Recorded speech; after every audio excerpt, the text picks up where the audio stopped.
Welcome to the Navigating Cancer Together podcast. My name is Talea Dindy. I am a 10-year cancer thriver, cancer doula, and owner of On the Other Side. I use my experience to help others get on the other side of cancer. This podcast is about sharing stories, resources, and information about all things related to cancer and wellness. I interview guests from all walks of life who are living with cancer, caregivers, and those who made it on the other side. Also, I talk with organizations, healthcare professionals, and experts in the health and wellness spaces who offer complementary and integrative care. Join me. We are in this together. Welcome to another episode of Navigating Cancer Together. I am your host, Talea Dindy. Today, our very special guest is Melissa Malamphy. Melissa is very family-oriented and loyal to the core. She spent 20 years in corporate America working for General Re, a reinsurance company owned by Warren Buffett.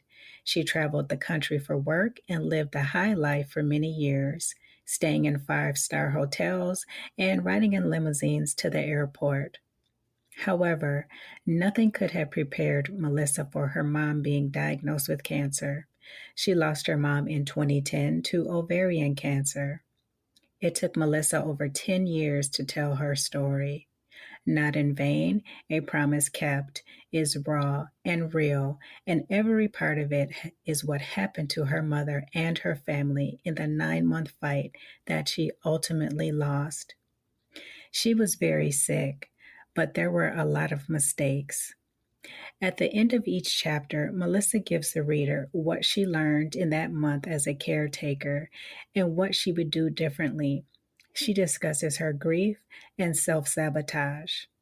Melissa's goal is to help others find their voice so they do not have to suffer or learn the hard way like they had to. Melissa, thank you so much for joining us today and welcome. Thank you very much for having me. Melissa, you are doing such amazing work educating people about different things to be aware of when they go through the healthcare system. First of all, Melissa, please walk us through what was going through your mind, what you were thinking when you learned about your mother's cancer diagnosis. That's a good question. My mom was diagnosed when she was 68 years old. Believe it or not, the night before we went to the emergency room, she was waiting tables. She waited tables from when I was 1 until the night before we went to the emergency room at night. My mother was very strong. She was very independent. She was, again, waiting tables at 68 years old. And I never thought she'd get sick because that was the aura my mom had. She was very self-reliant, very independent, very strong.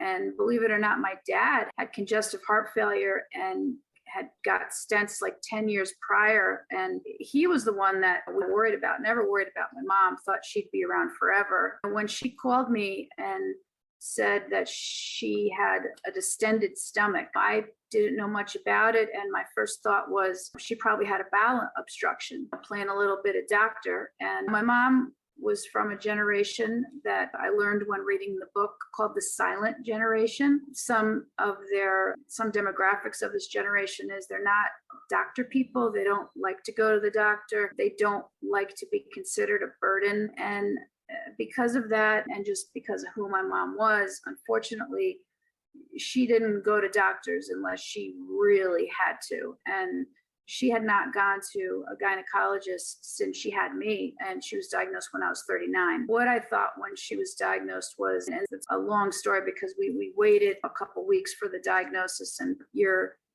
you always want to think things are benign. You're on the internet and you hear the risks, you hear about postmenopausal women and ovarian cancer being the silent killer and all that stuff, but you still try and hold on to hope. And we were holding on to that. When we did go to the emergency room, the doctor took one look at her. And while his word, it's probably benign because I think he saw a very worried family, his nonverbal communication and his face did not say that story. She got a CAT scan with contrast. And when he came back, my dad had arrived at the emergency room and he asked to speak to my parents by themselves. And at that point, like I just got a big pit in my stomach, my God. And it wound up being a 23-centimeter mass, which is big.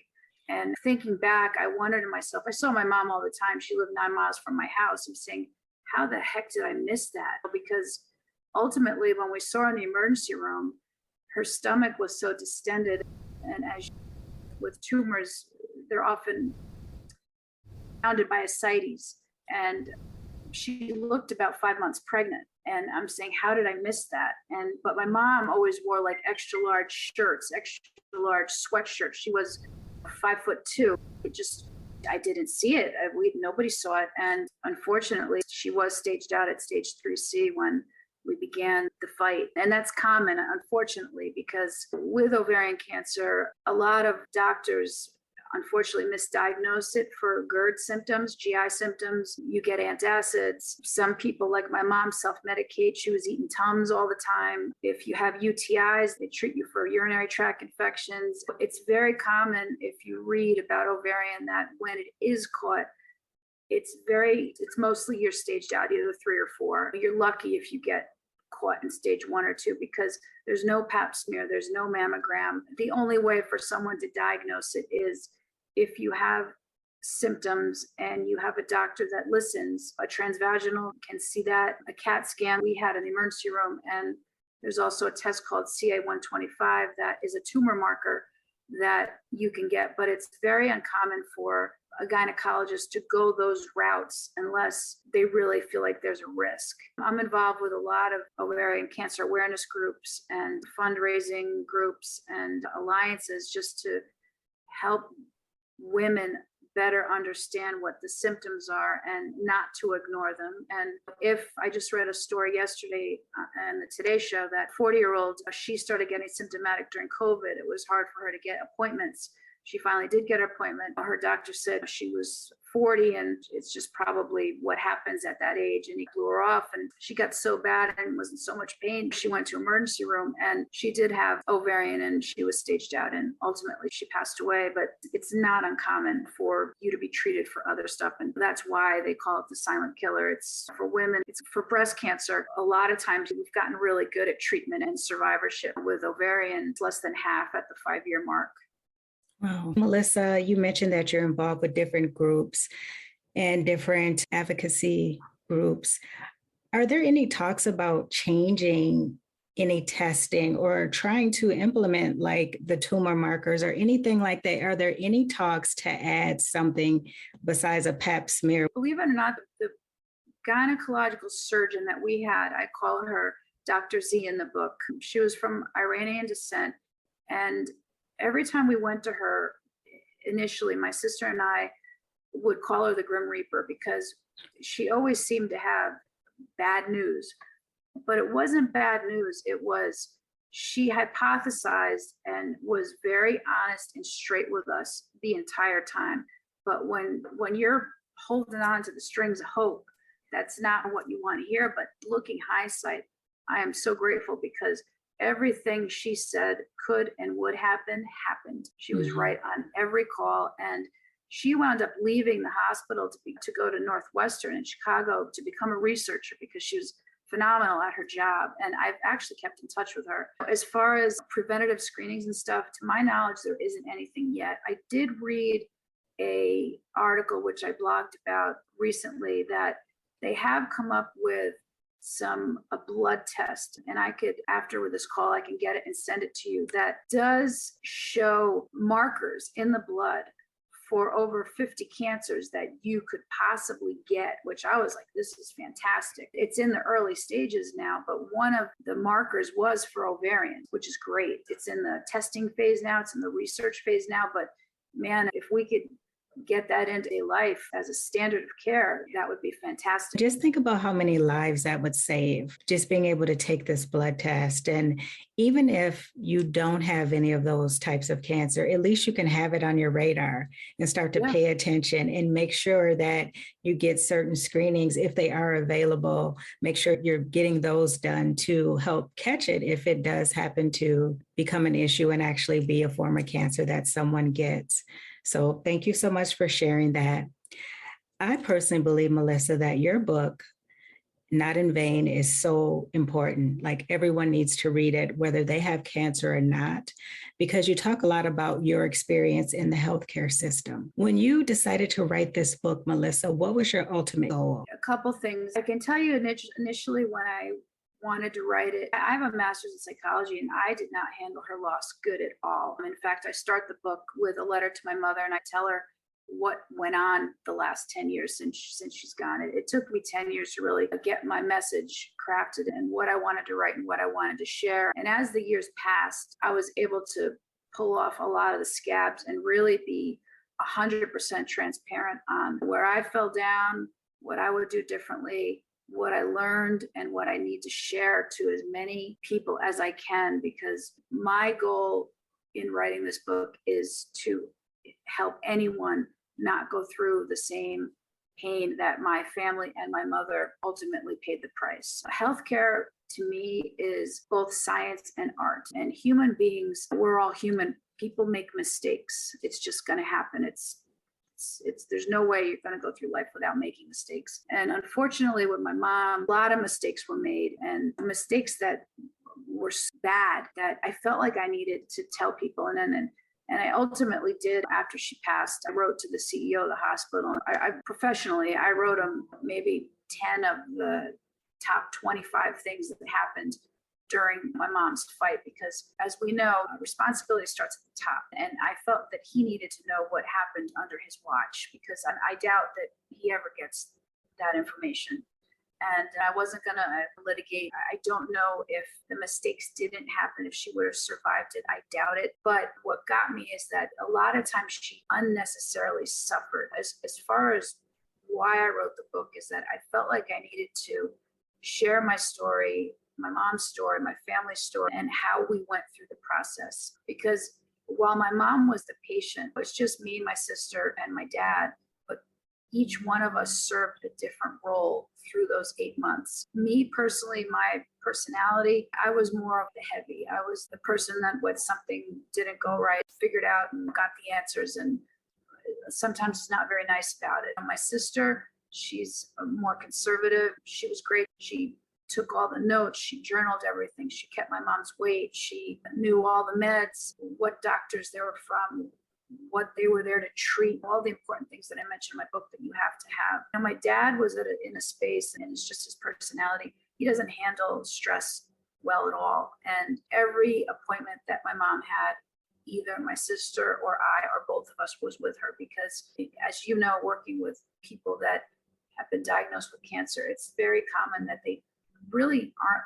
It's not that they're not listening because they're being rude. They a lot of times can't hear it because there's so much anxiety over what they're going through. In my mom's case, sometimes I think she just went through the treatment and the motions for us, because I think she knew her mortality that day in the emergency room. I think she had her mind made up, and I just think that she went through all of it for us. And some person reads my book or reads my blog or sees something that I've posted on my website and takes away something for it. Their loved one doesn't have to go through something unnecessarily. They get answers quicker, or they don't fall to what I call white coat syndrome, ask the tough questions, then my job is done and I'm happy. Wonderful. And it's so important. You mentioned a lot of important and heavy things in that. And one of them is that your mother was going through that for you all, for her family. And unfortunately, a lot of times people make decisions based on what their family wants for them. And you're right, they do check out when they're going through this whole process, because it's a lot. It's not something that anybody wants to do. You're trying to figure out, how long are you going to live? How is all of this going to affect me? Then also, I'm quite sure as a mother, she was worried about you all as well. So there is a lot that goes on. And she was very blessed to have you and your sister and your father, because some people, they don't have anyone to go to those appointments with them, and they just suffer. Yep. They really suffer. I just went through that with my neighbor. There was a welfare check, and the person came to the wrong house, and I didn't know he was sick. And I saw him all the time, but I didn't know he was sick. And he said that he had fallen. To make a long story short, he did not have anybody. And my husband and I got him in the ambulance, and unfortunately, he did have an aggressive cancer and lasted about 2 weeks in the hospital. And I went over there every other day for him because, again, he had nobody. And I called his family and I said, "You better get up here." And it's heartbreaking. It's heartbreaking. And this also happened during the time where there's restrictions on visitation because of COVID. So not only are you alone because you're suffering and you're dying, even if you wanted to have someone there, you can't. And it's just awful. And bad things happen when you don't have visitors. So true. So true. And I want to commend you for helping your neighbor, because it's so important for us to step in if we can, when other people don't have anyone, because we never know when it might happen to our parent, to us, and nobody's around. And so I just want to commend you for that. Melissa, you have been through a lot, as you've already shared with us. Please tell us, what is one of the first things that people should do when they are diagnosed with cancer, and if they happen to be admitted to a hospital? There's a lot of things that we learned the hard way, but I would say, they say that the internet could be your worst enemy or your best friend. When my mom was first diagnosed, I became obsessed with up all night looking at ovarian survival rates, different treatment methods, et cetera, et cetera. And some of that might not have been healthy, but I can tell you, educating yourself on the diagnosis is important. Knowing the vocabulary, knowing the options is important. I also wanted my mom to get a second opinion. She didn't want to get a second opinion. I wanted to bring her to the city. I have 45 minutes from Manhattan, and she just liked where she was. And would that have changed things? I don't know. It might have complicated things. I'm not sure. When I started writing the book, I had my mother's entire medical file, and I wound up putting every single page in a spreadsheet, every single interaction with every doctor, every diagnosis, every lab, you name it. And I'm not saying that's something someone should do, but I always say that if you are admitted to a hospital or you get a diagnosis, ask for your medical records and the CDs, because especially if you're going to go to another specialist, it saves time.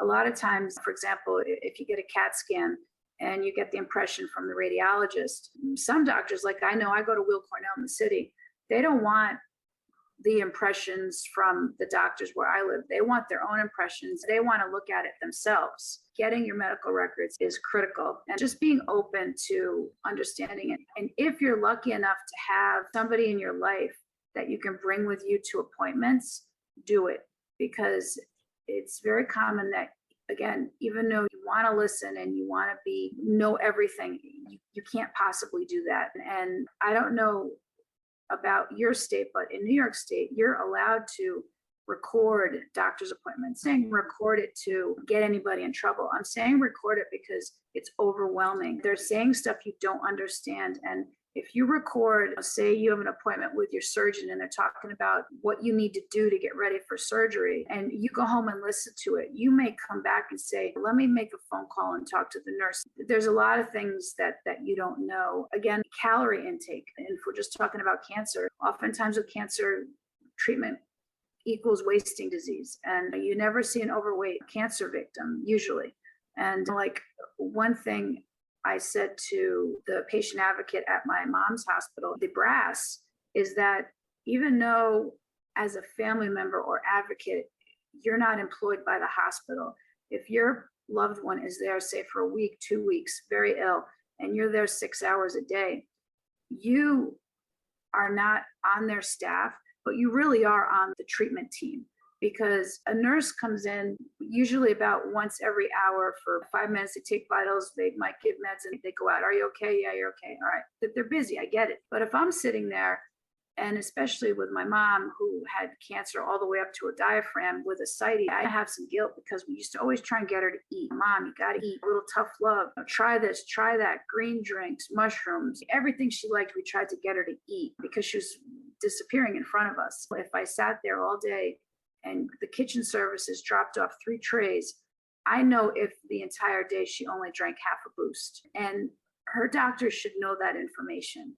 I could go on forever, like keeping records of your weight. And the doctors generally weigh you, but not all the time. That's a big deal. In fact, my mom's wasting disease and malnutrition is part of what got her surgery delayed because her protein levels were so low that she was a risk for stroke. So she had to get in for 2 weeks inpatient. DPN is liquid food in order to get her levels at a place where they could do surgery safely. It's just, there's a lot to it. But again, the more the better. Never feel like you're a burden to the healthcare provider, the nurses, their staff. If you have a question, ask it. And now today with portals, like my mom's generation, she wouldn't be doing any kind of portals and even telehealth. Like I had to do a telehealth appointment with my dad over COVID, and there's no way you could have possibly done it without me coming down there with my phone. But now with it, like I often write to my doctors on a message and ask for stuff or talk about stuff, and I don't feel bad about asking questions. You have to.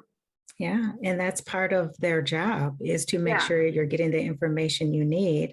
I also want to piggyback on something that you said, and it's understanding your diagnosis and getting information about what kind of cancer you have. I always recommend to people invest in a good medical dictionary. I know that might sound extreme, but I found that to be very helpful because I didn't have to go to the internet and look through all of those daunting details. I could go right to the medical dictionary if there was a word used in my report or something that I didn't understand. And yeah, the internet's good for some things, but you're also right, Melissa, it can be very overwhelming and you can get addicted to that. So I just like to recommend to people, invest in a medical dictionary. If you're looking over something, you just need a quick answer, but a solid answer, a vetted answer. I think that's a good place to go. That's huge. And at one point, my mom was getting what they call cleanup chemo. And I was at work and my sister texted me and she said it was really bad. It was 4 days inpatient. And this is where the internet came in really handy. I Googled ostomy. That was the cancer, the chemotherapy agent they were using for my mom.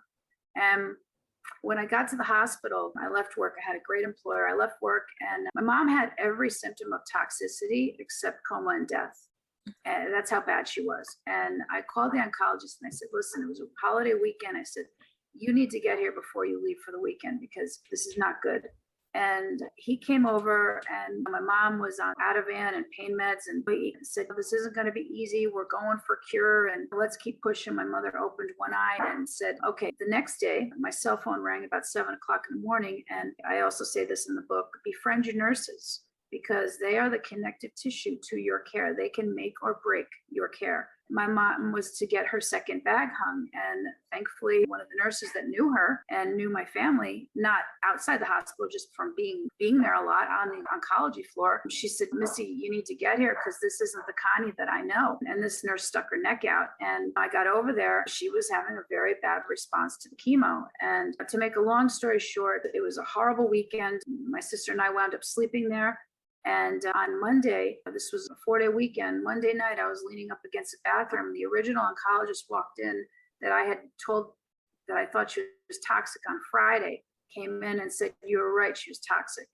Now, understand that for those 4 days when he was gone, 3 priests had come in the room because that's how bad she was. And at that, I can't even tell you the feelings that I had at that point. And then for 2 weeks, she was just out of it. She was just in and out of consciousness. She was hallucinating. And so to get back to the internet, again, it can be good and bad, but I just Googled that. And so when he came in and agreed with me, I had about no patience left. And I told him, I said, listen, I'm in the reinsurance industry. I'm sorry, but this is your job. And my mom lost 3 weeks of her life. It wasn't that great of a life anyway. But I remember during that period, I called my husband. He was working in the Bronx 2 times to come home because we thought it was it. It was really bad. There's that saying, trust but verify. That's the thing. And also to trust your gut. Like this nurse knew my mother's disposition. She knew what she looked like when she was well. And she knew that what she was seeing was not good. And thank God she made that phone call. Grateful to her for that. Wow, there's just so many lessons, Melissa, throughout your journey and your mother's journey. And I just want to thank you for having the courage to come forward and share what you've learned with everyone.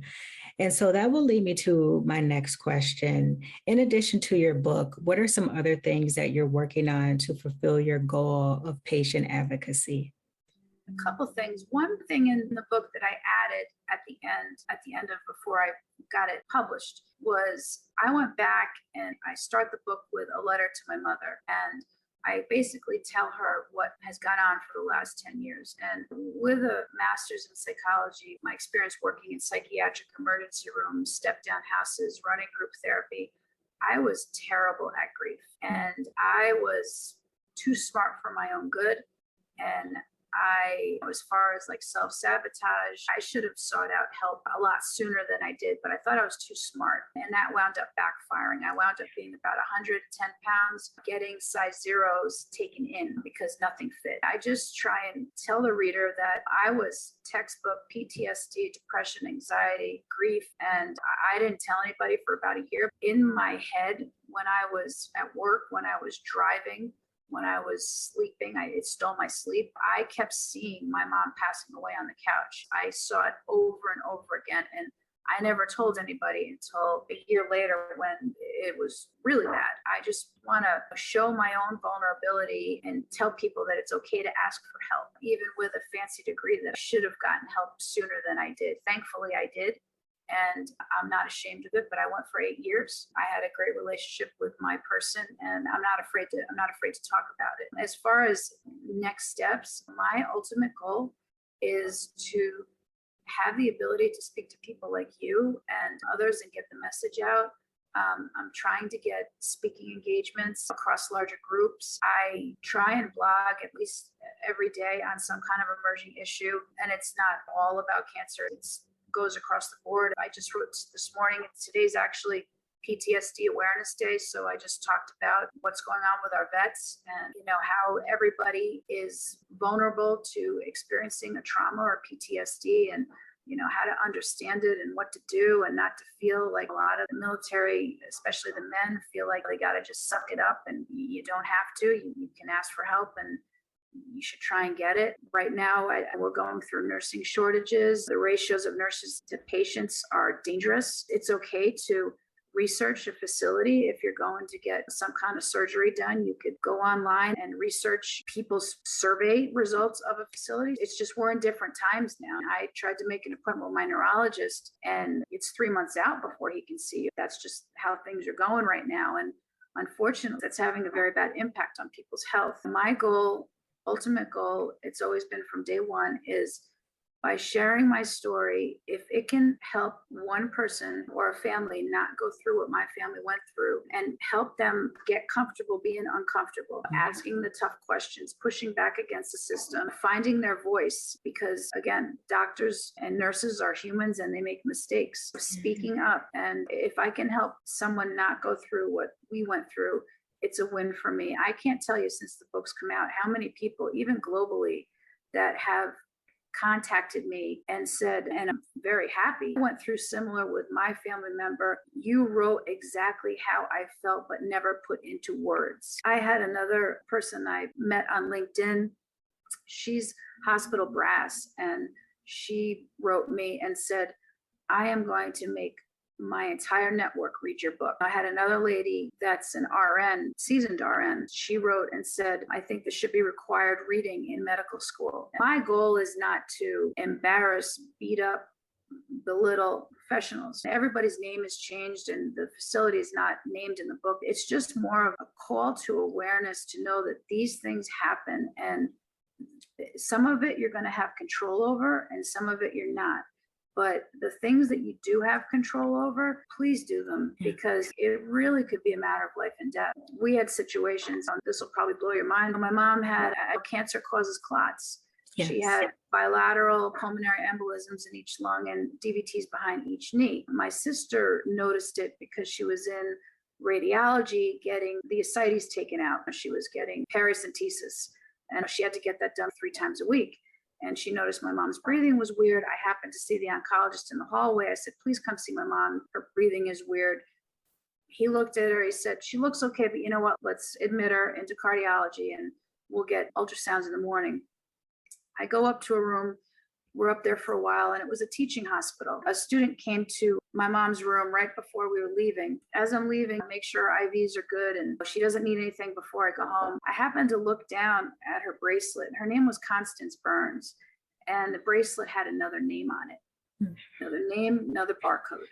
And I wasn't thinking at the time of any kind of lawsuits or anything like that. I said, but she could have been brought down to get an angiogram at 2:00 in the morning and not even been aware of it. The nurse came in, she cut it off right away. Of course, I told the patient advocate, your meds, your diagnosis, your whole file record is on that barcode. She was usually hypotensive, low blood pressure. What if they gave her a hypertensive med and it brought it down to unsafe levels? The book is full of things like this. And again, it's not meant to be a gotcha. It's meant to be, these things happen and you really got to keep your eyes open. And especially now when we're fatigued, very fatigued and tired and mentally, I would say, checked out in some cases, post-pandemic workforce, that these things are just going to happen more. It's just critical that you try as best you can to be ahead of it.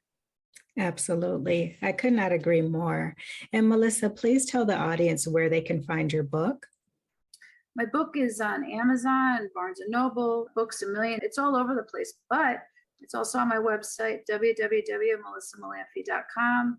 It's on my Instagram account. It's on my Facebook account. Right now, I'm doing a special on Amazon. The e-version is $1.99. If somebody in your audience is interested in the book and they want to consider sending me back a review, and maybe they're an oncologist, maybe they're a professor that I can learn from their side of it, I'd be more than happy to send them a book. I have plenty. Again, this isn't, to me, it's not about frequency in selling books. To me, it's about the message and how I can help others. The message is so very important because just of all the things that Melissa shared with us with her own personal experience and the fact that the healthcare system is very taxed to death right now. There's shortages everywhere. As Melissa shared, it takes 3 months to get an appointment, sometimes longer. That's happening all over the world, the United States, I'll say that. So that's very common now. And people, quite frankly, could be dying. So it's good to arm yourself with information before something major happens. That's the other message here. Don't wait until you get that diagnosis or that emergency surgery or anything like that. Start educating yourselves now, and that will make a big difference. And one thing too that we can do, especially now to reduce or help our emergency rooms, is in January, I found myself in an ER and they were triaging me out in the waiting room. And it was because everybody was going to the ER to get tested for Omicron. Now, listen, I'm not going to make judgment. People got to do what they got to do. And that COVID is just a whole nother, we could talk for another hour about it. But I did blog about this because save going to the emergency room for emergencies. I'm not saying don't go, God forbid you have COVID, but don't go if you're, say, asymptomatic and you're getting tested because you need to go back to school or you need to get on an airplane or you want to go to a family party. There's other places you can do that. Pharmacies, the kits the government's supposed to send you, or now kits, I'm seeing them in the pharmacies. Don't go to an emergency room to do that because they just do not have the capacity. That was some arrangement. There were gurneys everywhere. The poor nurses, I felt so bad for them because they were getting yelled at. There was nothing they could do about it. There's reasons to go to the ER, and then you've got urgent care, you've got your GP, you've got clinics. Now you have Walgreens and CVSs that are becoming clinics. Use them. Great point. That goes back to the learn what's available to you and when, for what situations to utilize it, because it will only help you out even more if you go to the right place and talk to the right people. And so again, make sure you check out Melissa's book. I will have links to her book, her website, and other information in the listen notes for this episode. Melissa, I want to thank you so much for joining us today, for sharing all of the very helpful information, and for being vulnerable in writing your book and sharing your mother's journey and your family's journey as well. Thank you so much, Melissa. Thank you very much. I appreciate you. You have no idea. I looked at what you're doing and your mission. And again, I think that our paths cross for a reason, and hopefully we continue to share with each other, because I've just started. That's right. I say we got to stick together in this. Unfortunately, there's so many people out there that need our information and guidance, and we can't have enough of us. So I'm proud to share this area, this mission with you. And again, audience, please check out Melissa's book, check out her website. She has a wealth of information and knowledge. She's lived it. I want to give a shout out to the listeners before we end today. Thank you so much for joining us. That is it for this Wednesday. And until next time, let's keep navigating cancer together. Take care. Thanks for listening to this episode of Navigating Cancer Together. I hope you enjoyed it. Please be sure to subscribe. And if you appreciate the show, drop a positive rating and review on Apple Podcasts or Spotify. For notes from the show, visit ontheotherside.life and check out the podcast section. After you check out the show notes, head over to my gift shop and show yourself or someone special in your life some love with gifts of encouragement, hope, and positive affirmations. I would love it if you joined us for the next episode. Talk to you soon.